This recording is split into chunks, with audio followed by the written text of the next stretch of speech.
Well, Keith, we thought we'd hear about the Man City 115 charges verdict around Easter time, but it seems like it's going to be unlikely until the summer at this point. Are you surprised by the delay in this verdict?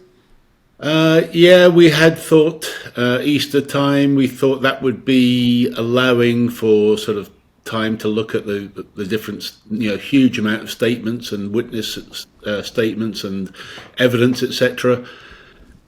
Yes, it does appear like it's going to be towards summer now, which really doesn't surprise me given the complexity and also what's at stake.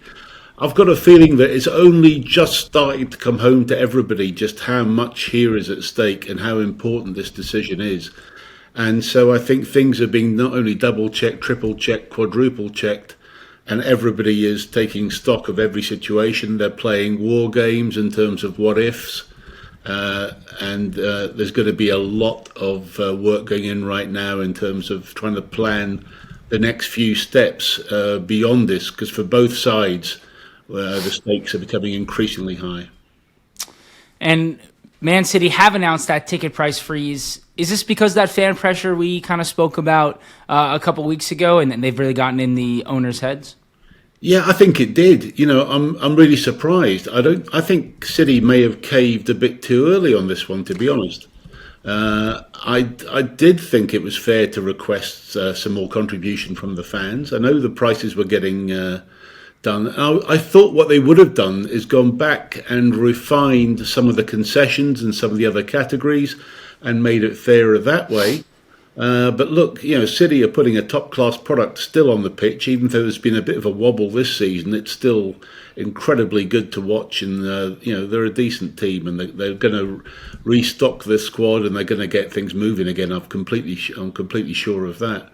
So I was surprised to see that they've given in. Look, it's great to see that because I think that overall, fans are paying a fair whack right now, but still.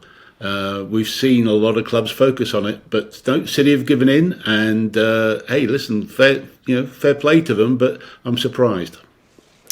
And we know that Kevin De Bruyne seems to be off to either Saudi Arabia or the MLS, but they're looking at options to replace him. Morgan Gibbs-White is a name. Florian Wirtz, one who's been floated around for a long time.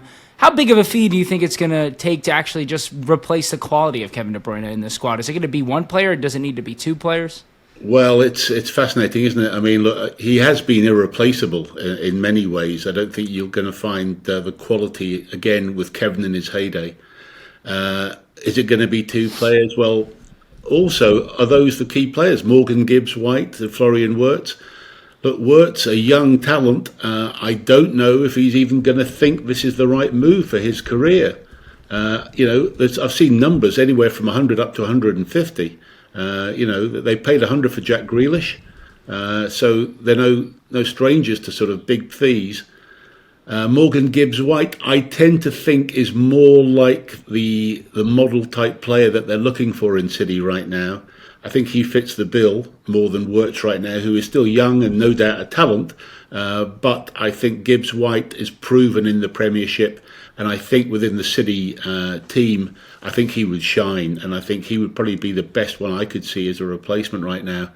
Again, Forest, Marinakis are not going to be easy to deal with on that one. I think they're going to be wanting around about the 100 million mark as well.